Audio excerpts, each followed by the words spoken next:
பார்கள் நடத்த சட்டத்தில் அனுமதி வழங்கப்பட்டுள்ள நிலையில் டாஸ்மாக் மதுபானங்களின் தரத்தை உறுதிப்படுத்தும் வரை மதுபானம் விற்க தடை விதிக்க கோரி எப்படி வழக்கு தொடர முடியும் என்று உயர்நீதிமன்றம் கேள்வி எழுப்பியுள்ளது. தஞ்சாவூரில் டாஸ்மாக் பாரில் மது அருந்தி 2 பேர் உயிரிழந்ததை சுட்டிக்காட்டி டாஸ்மாக் கடைகளில் மதுபானங்களின் தரத்தை சோதித்து உறுதிப்படுத்தும் வரை டாஸ்மாக் கடைகளில் மதுபானங்களை விற்க தடை விதிக்க கோரி கோவையை சேர்ந்த பூமிராஜ் தாக்கல் செய்த மனு உயர்நீதிமன்றத்தில் விசாரணைக்கு வந்தது. அப்போது மனுதாரர் தரப்பில் டாஸ்மாக் கடைகளையொட்டி அமைக்கப்பட்டிருக்கும் பார்களில் மதுபானங்களை விற்க சட்ட ரீதியாக அனுமதி அளிக்கப்படாத நிலையில் அனைத்து டாஸ்மாக் பார்களிலும் காவல்துறையினர் உதவியுடன் 24 மணி நேரமும் தடையின்றி மதுபானங்கள் விற்பனை செய்யப்பட்டு வருவதாக குற்றம் சாட்டப்பட்டது. டாஸ்மாக் கடைகளில் விற்கப்படும் மதுபான வகை அருந்த உகந்ததா என்பதை உறுதி செய்ய வேண்டிய கட்டாயம் ஏற்பட்டிருப்பதாகவும் பார்களில் மதுபானம் விற்க நிரந்தரமாக தடை விதிக்க வேண்டும் எனவும் முறையிடப்பட்டது. இந்த வழக்கை விசாரித்த நீதிபதிகள் மதுவிலக்கு சட்டத்தில் பார்கள் நடத்த அனுமதி வழங்கப்பட்டிருக்கும் நிலையில் மது விற்பனைக்கு தடை கோரி எப்படி வழக்கு தொடர முடியும் என கேள்வி எழுப்பினர். மேலும் மதுவிலக்கு தொடர்பாக மக்கள் பிரதிநிதிகளிடம் முறையிட முடியும் என தெரிவித்த நீதிபதிகள் டாஸ்மாக் வணிகத்தை எப்படி நடத்துவது என்பது குறித்து அரசுக்கு தெரியும் என கூறி வழக்கை ஒத்திவைத்தனர். வாட்ஸ்அப்பில் செல்போன் எண் தேவையின்றி யூசர் நேம் பயன்படுத்தும் அம்சத்தை அறிமுகப்படுத்துவது குறித்த சாத்தியக்கூறுகள் ஆராயப்பட்டு வருகிறது. வாட்ஸ்அப் தொடர்ந்து புதிய அம்சங்களை அறிமுகப்படுத்தி வருகிறது. சில நாட்களுக்கு முன் அனுப்பிய மெசேஜ்களை எடிட் செய்யும் வசதியை வழங்கியது. இதற்கு பிறகு வாட்ஸ்அப் இப்போது மற்றொரு புதிய அம்சத்தை சோதிக்கிறது. அதன்படி பயனர்கள் தங்களுக்கான பயனர் பெயரை பயன்படுத்தும் வகையிலான வசதி ஏற்படுத்தப் போகிறது. இந்த அம்சத்தை வாட்ஸ்அப் அமைப்புகள் மெனு மூலம் அணுக முடியும்.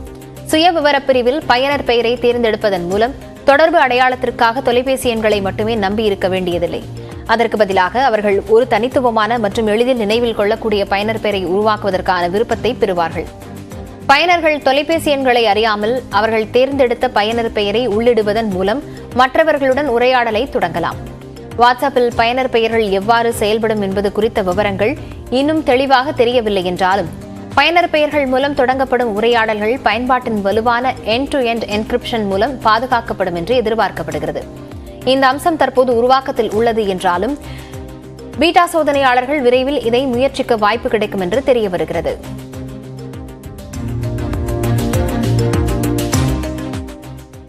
அண்ணா பல்கலைக்கழக உறுப்பு கல்லூரிகளில் தமிழ் வழி பாடப்பிரிவுகள் இந்த கல்வியாண்டில் நீக்கப்படாது என துணைவேந்தர் வேல்ராஜ் விளக்கமளித்துள்ளார். சென்னை அண்ணா பல்கலைக்கழகத்தின் கீழ் உள்ள 14 உறுப்பு கல்லூரிகளில் தமிழ் வழியிலும் பொறியியல் பட்டப்படிப்புகள் பயிற்றுவிக்கப்படுகின்றன. இதில் தூத்துக்குடி, நாகர்கோவில், ஆரணி உள்ளிட்ட 11 உறுப்பு கல்லூரிகளில் தமிழ் மொழியில் உள்ள மெக்கானிக்கல் மற்றும் சிவில் இளங்கலை பொறியியல் படிப்புகளை தற்காலிகமாக நீக்க அண்ணா பல்கலைக்கழகம் உத்தரவிட்டிருந்தது. இதேபோல் 6 கல்லூரிகளில் ஆங்கில வழி சிவில் மற்றும் மெக்கானிக்கல் பாடப்பிரிவுகளும் நீக்கப்படும் எனவும் மாணவர் சேர்க்கை இல்லாததால் இந்த நடவடிக்கை மேற்கொள்ளப்பட்டதாகவும் தெரிவிக்கப்பட்டது. இந்நிலையில் இது தொடர்பாக விளக்கமளித்த அண்ணா பல்கலைக்கழக துணைவேந்தர் வேல்ராஜ் உயர்கல்வித்துறை அமைச்சர் அறிவுறுத்தலின்படி இந்த சுற்றறிக்கை திரும்ப பெறப்படுவதாக தெரிவித்தார்.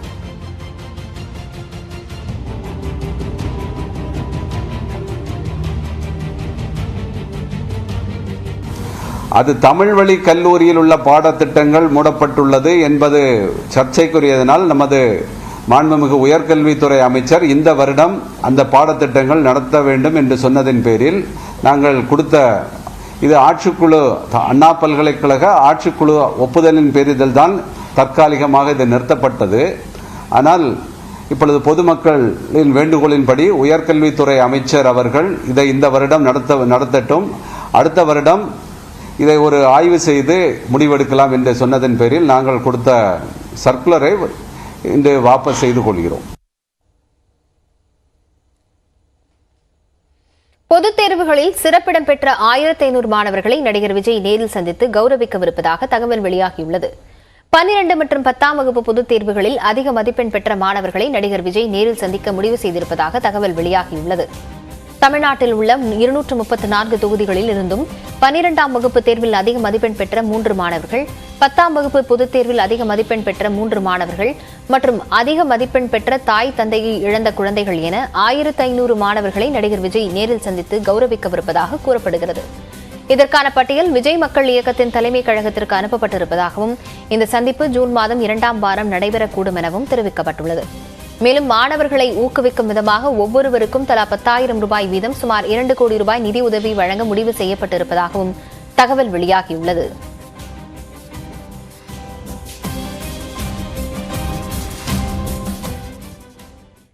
நடிகர் விஜயின் முதல் அரசியல் மாநாட்டை திருச்சியில் நடத்த வேண்டும் என்று அவரது ரசிகர்கள் சுவர் விளம்பரங்கள் மூலம் கோரிக்கை விடுத்து வருகின்றனர்.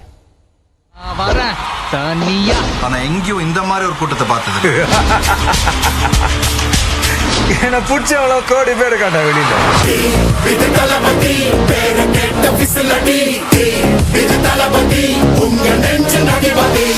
தமிழ் திரையுலகின் முன்னணி நடிகராக வலம் வருபவர் விஜய். இவர் சினிமாவில் நடிப்பதை தவிர அரசியலிலும் தீவிரமாக இறங்கி மக்களுக்கு சேவை செய்ய வேண்டும் என்று அவரது ரசிகர்கள் நீண்ட காலமாக எதிர்பார்த்து வருகின்றனர். அதற்கு ஏற்ப நடிகர் விஜயின் அண்மை கால செயல்பாடுகள் அனைத்தும் அவரின் அரசியல் வருகையை தொடர்ந்து உறுதிப்படுத்திக் கொண்டிருக்கின்றன. திரைப்படங்களின் இசை வெளியீட்டு விழா மேடைகளில் அரசியல் கருத்துக்களை மறைமுகமாக உதிர்ப்பதும் சினிமாவில் பஞ்ச் அடிப்பதுமாகவே விஜயின் அரசியல் இருந்து வந்தது. அவர் எந்த தொகுதியில நின்னாலும் நாங்க எதிர்த்து நிக்கிறேன். அரசியல்ல பூந்து விளையாடுங்க, விளையாட்டுல பூந்து அரசியல் பண்ணாதீங்க. புழுக்கம் ஏற்பட்டா மழை பெய்யற மாதிரி ரொம்ப நெருக்கடி ஏற்பட்ட இந்த தகுதியான மனிதர்கள் ஆட்டோமேட்டிக்கா உள்ள கொண்டாந்து சேர்த்துரும்.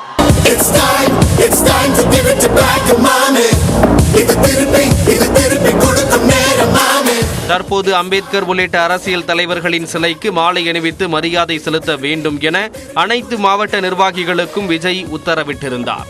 இதனை ஏற்று அம்பேத்கர், தீரன் சின்னமலை, பெரும்பிடுகு முத்தரையர் சிலைகளுக்கு மாலை அணிவிப்பது போன்ற செயல்பாடுகளில் விஜய் மக்கள் இயக்க நிர்வாகிகள் தொடர்ந்து ஈடுபட்டு வருகின்றனர். இச்செயல்பாடுகள் நடிகர் விஜய் அரசியலுக்கு வருவதற்கான தயாரிப்பு பணிகள் என்றே அவரது ரசிகர்கள் உறுதியாக நம்புகின்றனர்.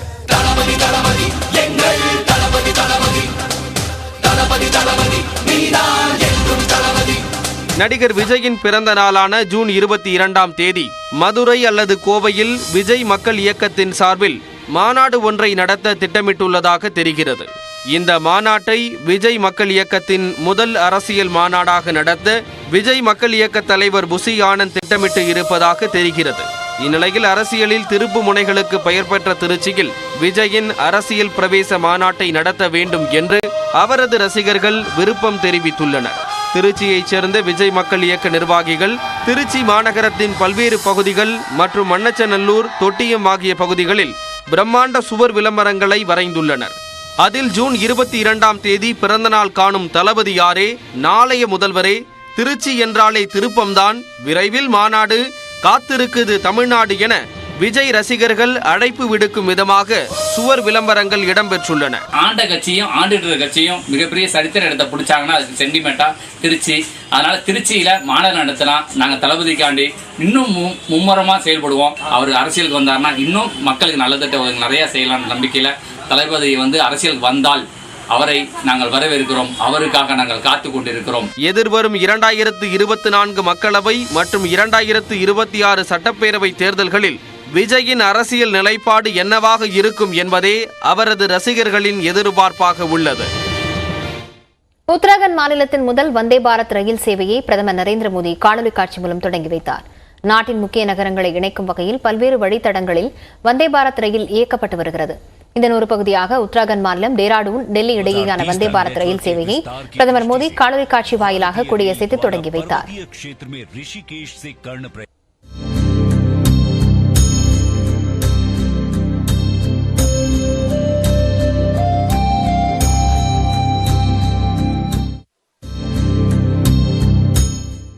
இந்த வந்தே பாரத் ரயில் 314 கிலோமீட்டர் தூரத்தை 4 மணி நேரம் 45 நிமிடங்களில் கடக்கும் என்றும் புதன்கிழமை தவிர வாரத்தின் 6 நாட்கள் இயக்கப்படும் என்றும் அறிவிக்கப்பட்டுள்ளது.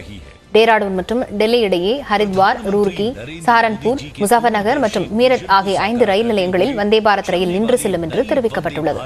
இது உத்தரகாண்ட் மாநிலத்திற்கான முதல் வந்தே பாரத் ரயில் ஆகும்.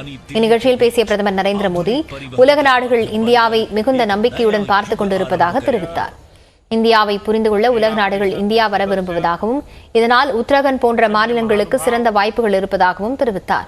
இந்த வாய்ப்பை முழுமையாக பயன்படுத்திக் கொள்ள வந்தே பாரத் ரயில் உதவும் என்றும் பிரதமர் மோடி கூறினார். பெங்களூரு மத்திய சிறையில் வி.கே. சசிகலா அடைக்கப்பட்டிருந்த போது சொகுசு வசதி ஏற்படுத்தி கொடுத்த 3 சிறை அதிகாரிகள் மீதான குற்றவியல் வழக்கை கர்நாடக உயர்நீதிமன்றம் ரத்து செய்தது. கடந்த 2017ஆம் ஆண்டு பெங்களூரு பரப்பன அக்ரஹார மத்திய சிறையில் காவல் உதவி ஆய்வாளராக இருந்த கஜராஜா லஞ்சம் பெற்று சசிகலாவை எம்பிக்கள் மற்றும் எம்எல்ஏக்களை சந்திக்க அனுமதித்த குற்றச்சாட்டை மாநில லஞ்ச ஒழிப்புத்துறை விசாரித்தது.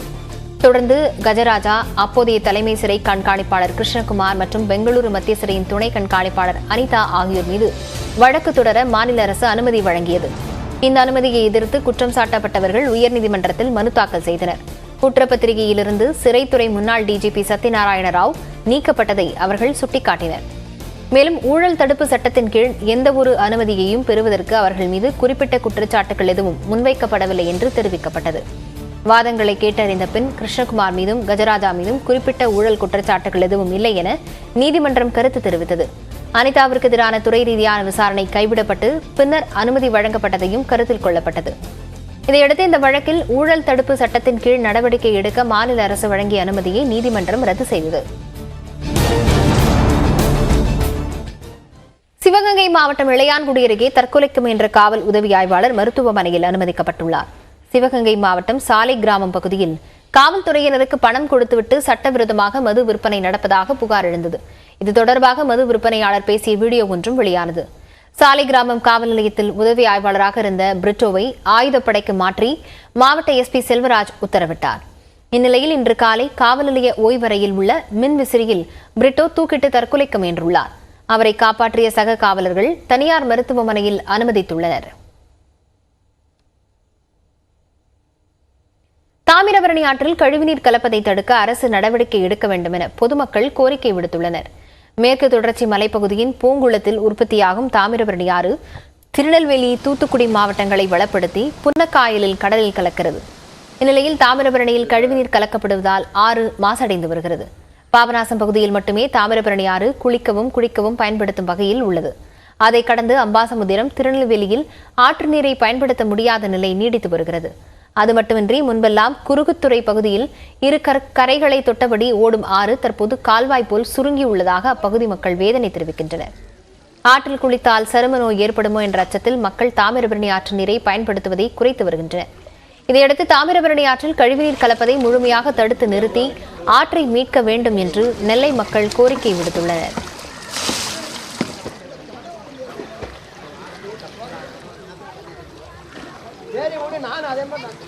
ஆற்றை மதிக்க மாட்டேங்காங்க.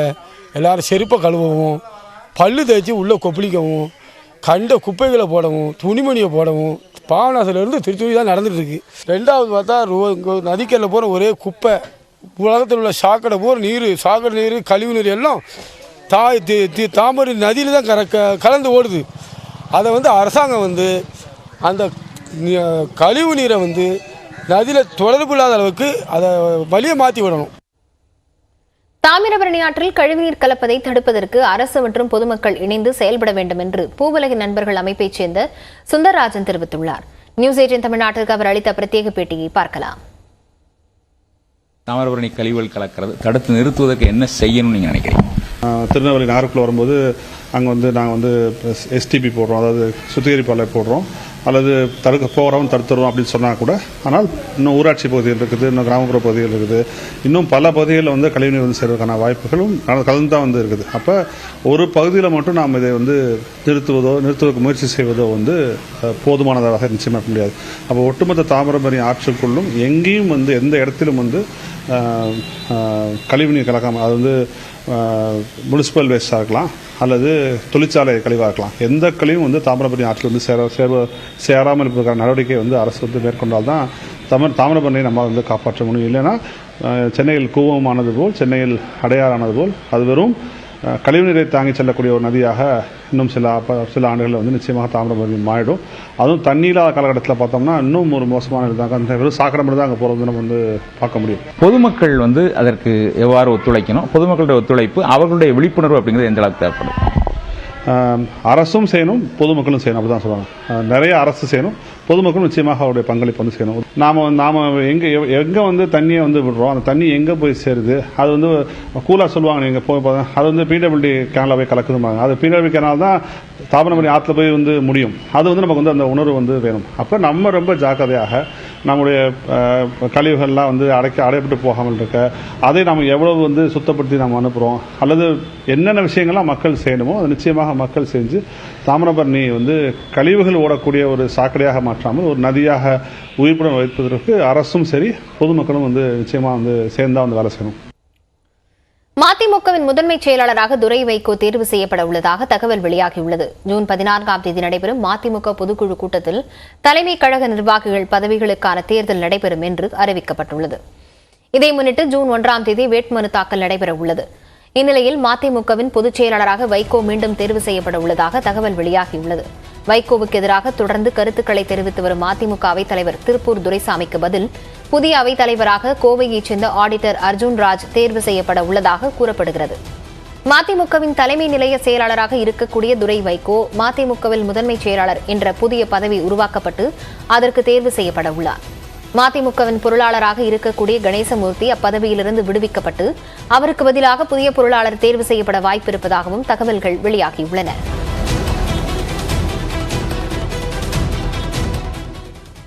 தமிழ்நாட்டில் ஆவின் பால் கொள்முதலை பாதிக்கும் வகையில் அமுல் நிறுவனம் செயல்படுவதை தடுத்து நிறுத்த வேண்டும் என்று மத்திய அமைச்சர் அமித்ஷாவை முதலமைச்சர் மு.க.ஸ்டாலின் வலியுறுத்தியுள்ளார்.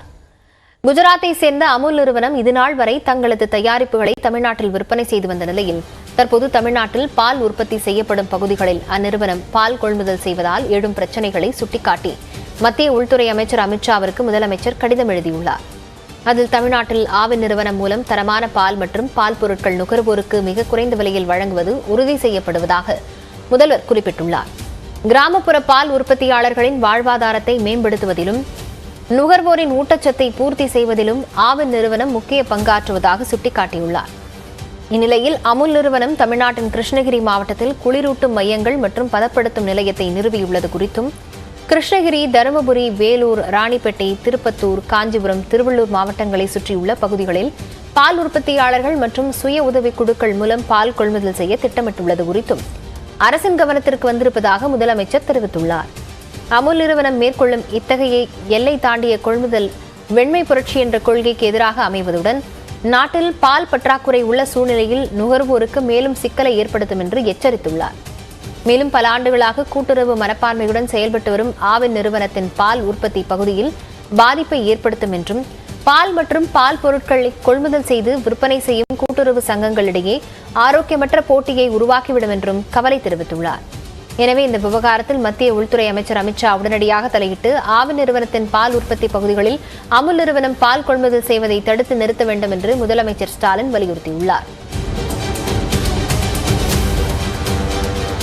இந்நிலையில் ட்விட்டரில் பதிவிட்டுள்ள தமிழ்நாடு பாஜக தலைவர் அண்ணாமலை, தமிழ்நாட்டில் தினசரி 2,44 லட்சம் லிட்டர் பால் உற்பத்தி செய்யப்படும் நிலையில் ஆவின் நிறுவனம் 35 லட்சம் லிட்டரை கொள்முதல் செய்வதாக தெரிவித்துள்ளார்.